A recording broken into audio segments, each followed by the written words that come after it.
Save किया था ना? मैं सिर्फ इसलिए गया था क्योंकि उसने मुझे कॉल किया, that's it. But listen तो.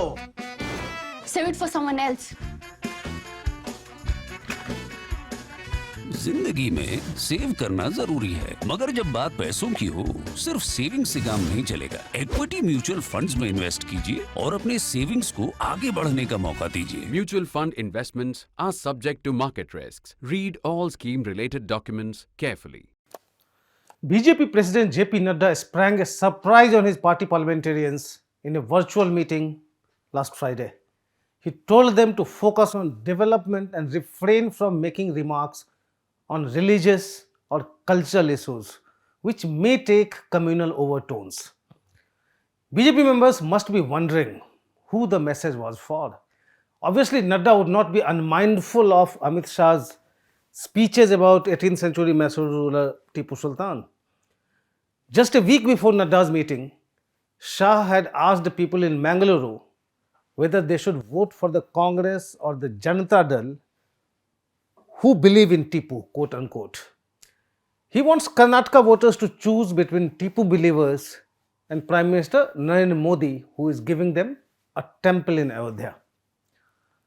Again, on 14th of February, I think, Karnataka BJP chief and MP Nalin Katil said that only the devotees of Ram and Hanuman could stay and Tipu children should be driven away.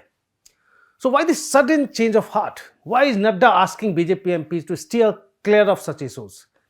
Development has always been supplementary to Hindutva in the BJP's campaign strategy. Why gag party MPs now? It can't be because the ruling party wants a secular discourse in a year when G20 leaders come visiting.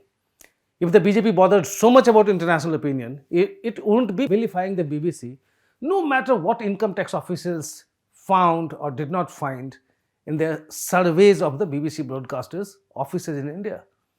I'm not saying whether these raids were right or wrong.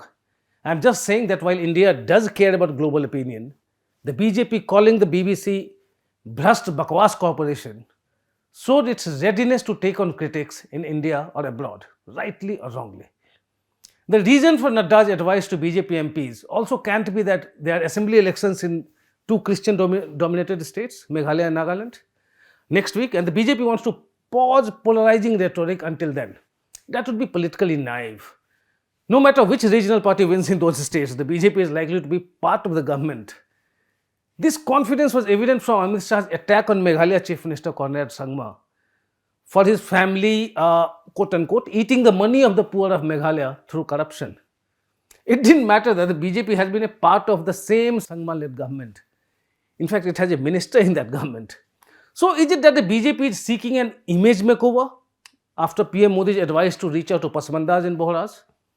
Unlikely. For the party has never officially taken cognizance of what the PM said. Not even when he called himself a part of the family of Dawoodi Bohras after inaugurating their Arabic Academy in Mumbai a few days back. Anyway, Hindutva is not just an ideology but a way of life for the BJP leaders. To suggest that it wants an image makeover virtually amounts to, I would say, a sacrilege. So was Nadda's speech meant to convey a message to parliamentarian Manoj Tiwari, who had visited Bageshwar Dham in Madhya Pradesh to publicly endorse controversial godman Dhirendra Krishna Shastri, as some leaders told me?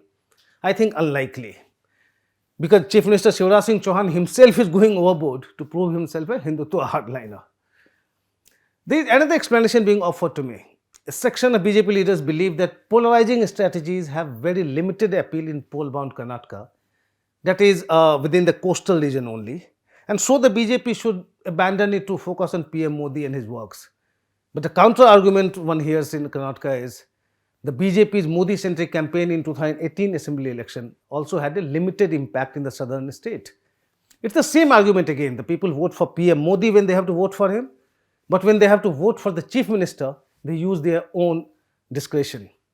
Besides, that double engine growth of phrase PM Modi uses while campaigning in the assembly elections has lost its appeal in Karnataka after the Bommai-led government's rather disappointing record. That leaves the BJP with Yadurappa's time-tested caste-centric electoral strategy. But the former chief minister, the BJP's potent Lingayat trump card, has been smarting under the humiliation of being ousted. Bommai, his successor, has sought to match him by playing the reservation gambit, promising to upgrade the quota for Vokaligas and Lingayats in the state. However, it has been a non-starter electorally. Besides, the BJP has worked very hard over several months trying to bring about communal polarization in the state. From the hijab to halal and Tipu Sultan controversies, the BJP doesn't have much to gain by abandoning such politics barely 3 months before the election. That's not the BJP's style of politics anyway. Nadda's latest advice to MPs could be seen in the context of what PM Modi told MPs and MLAs about 5 years back.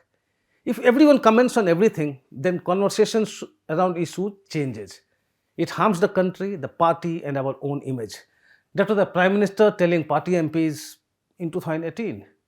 It wasn't the first time though. In 2014 also, I think in November, December, Modi had given the MPs a strict warning not to address the nation out of turn. Address the nation, quote unquote.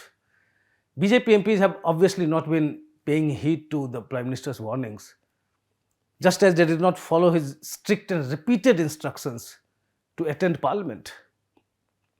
Well, in 2017, Modi had told the MPs that attending Parliament was their duty. He warned them several times after that. The last one was in December 2021, when he said that MPs should change themselves or there will be changes. And on that time, actually, his message drove home because many MPs were feeling scared when I was talking to them. Like when he says there will be changes, it has many meanings. But the changes did not happen this time either. So on the 8th of February, during a debate on the union budget in the Lok Sabha, the Speaker had to adjourn the House, adjourn the proceedings for want of quorum, as even ruling party MPs were absent. So how is it that BJP MPs are defying Prime Minister Modi?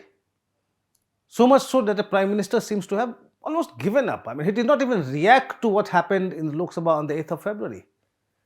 And now Nadda is trying to achieve what the PM could not in terms of disciplining parliamentarians, MPs. I was talking to many BJP leaders to understand why Nadda said what he said. So one of them told me, you people, he meant media, don't understand the BJP. Do you think any MP would dare defy the PM if the latter was really serious?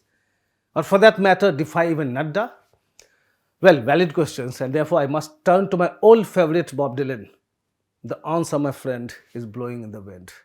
The answer, my friend, is blowing in the wind. I'm sorry to wind up this episode again with a question, but well, I don't have any answer. You can just go ahead and listen to Bob Dylan. Thanks for watching.